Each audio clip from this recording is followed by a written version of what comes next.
Bienvenue dans What the Code. Je suis Thomas Dumont, développeur logiciel chez UNEP et animateur de ce podcast. Dans chaque épisode, j'accueille un expert qui viendra déchiffrer tous les éléments clés de notre débat. Ce podcast est une production signée UNEP qui aborde sans détour des sujets du développement logiciel et du monde de l'IT.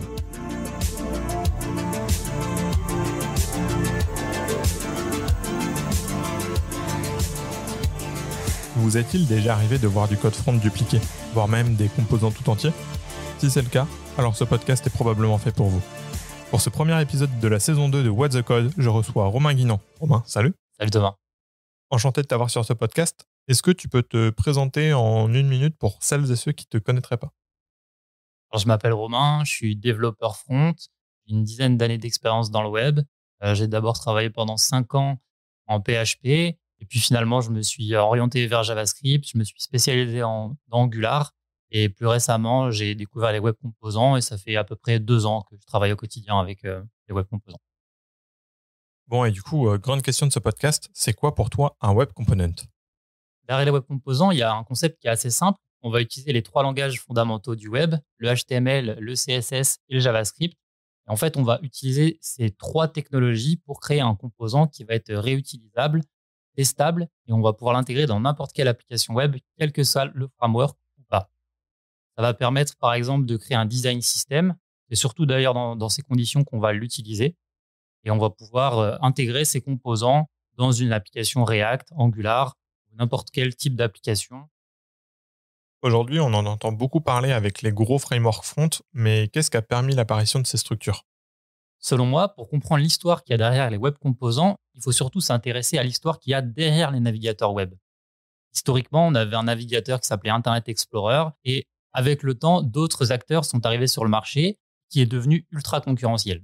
Alors, en 2011, Google a envoyé un évangéliste à Amsterdam lors d'une conférence dédiée aux développeurs front et Alex Russell nous a parlé pour la première fois des web composants lors de cette conférence. On a la chance de pouvoir toujours la visualiser puisqu'elle est toujours disponible. Donc, si vous avez 1 heure devant vous, je vous invite à aller visionner cette vidéo. On a la chance qu'elle soit toujours disponible et ça permet de bien comprendre pourquoi aujourd'hui, quand on développe en front, on utilise une approche orientée composant. Est-ce que tu pourrais résumer pour nos auditeurs les principes techniques sur lesquels s'appuient les web components ? Alors bien sûr, comme je le disais en introduction, on a le HTML, le CSS et le JavaScript qui vont permettre de créer le web composant. Mais en fait, on va surtout avoir 3 technologies fondamentales. Alors justement, ces 3 technologies, elles sont présentées lors de la conférence de 2011 dont je parlais tout à l'heure et elles ont que très peu changé depuis et elles sont devenues la norme. Alors la première, ça va être les custom elements. Donc ça va être un ensemble d'API qui va permettre de créer le composant lui-même et également de gérer son comportement. Ensuite, on va avoir 2 balises HTML. On a la première balise qui s'appelle template et ça va permettre de stocker du contenu HTML ou du CSS de façon isolée et en fait, on va contrôler son affichage depuis un événement JavaScript. Ensuite, on va avoir une deuxième balise, c'est la balise slot et c'est celle qu'on va le plus utiliser. Elle va permettre d'alimenter le shadow DOM d'un web composant et de surcharger le web composant avec du contenu HTML.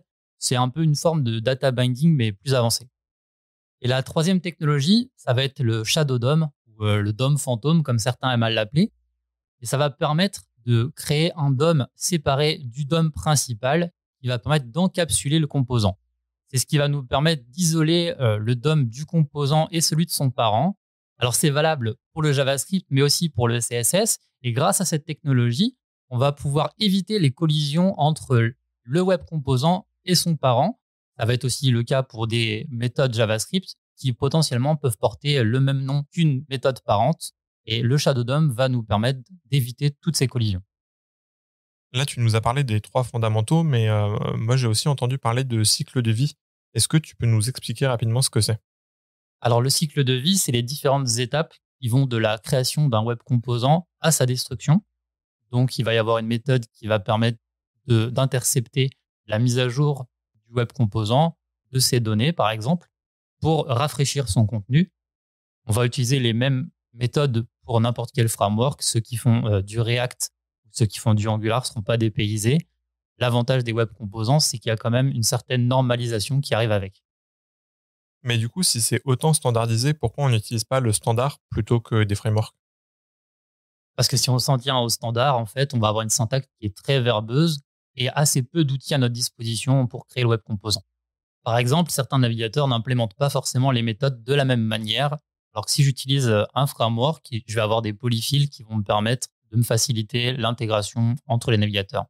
En fait, l'intérêt d'utiliser un framework, c'est qu'on va pouvoir utiliser tous les outils qui sont fournis avec. On va avoir par exemple un serveur de live reload. On va pouvoir utiliser du TypeScript nativement ou bien faire du tree checking, utiliser un préprocesseur CSS comme n'importe quel framework finalement. Il y a quand même une question qui me trotte dans la tête. Je travaille sur une vieille application en ASP Webform et on déprécie petit à petit l'application pour un front en Vue.js. Est-ce qu'il y a moyen de créer des web components qu'on pourrait intégrer à la fois dans notre front Vue.js et à la fois dans notre Webform? Théoriquement, quand tu travailles avec un web composant, s'il est bien conçu, tu peux l'intégrer dans n'importe quelle application. Je le disais tout à l'heure, ça peut être du Angular, n'importe quel autre framework, mais ça peut aussi être une application qui n'est pas écrite en JavaScript. Ça peut être du PHP, du ASP dans ton cas. Théoriquement, je peux utiliser un web composant dans n'importe quelle application web. Il y a un sujet qu'on n'a pas encore abordé, c'est le sujet du testing. Comment tu fais pour tester tes web components? Est-ce que tu fais que du test end-to-end ou est-ce que tu peux faire du test unitaire? Alors, si je m'en tiens au standard, je risque d'avoir des difficultés à tester mon web composant. Par contre, si j'utilise un framework, je vais avoir la possibilité de le tester très simplement avec les outils traditionnels de JavaScript. Je vais pouvoir utiliser Jest, par exemple, pour les tests unitaires. Et pour les tests end-to-end, je vais avoir les mêmes outils que pour n'importe quelle autre application web.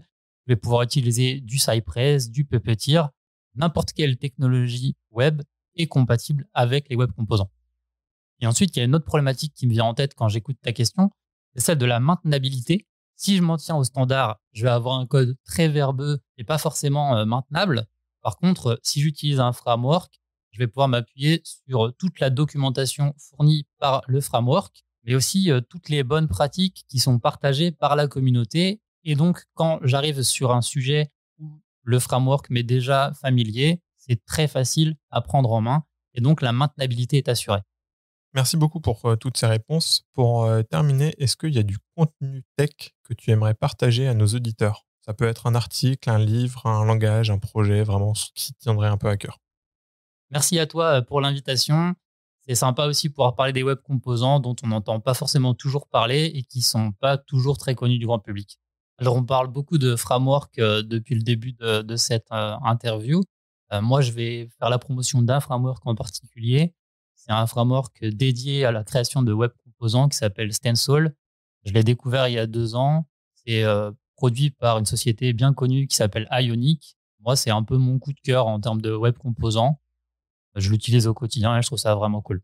Et sinon, quelque chose de moins orienté web composant pour changer un peu de sujet. Je trouve qu'on sous-estime beaucoup l'intérêt des mocks en tant que développeur front.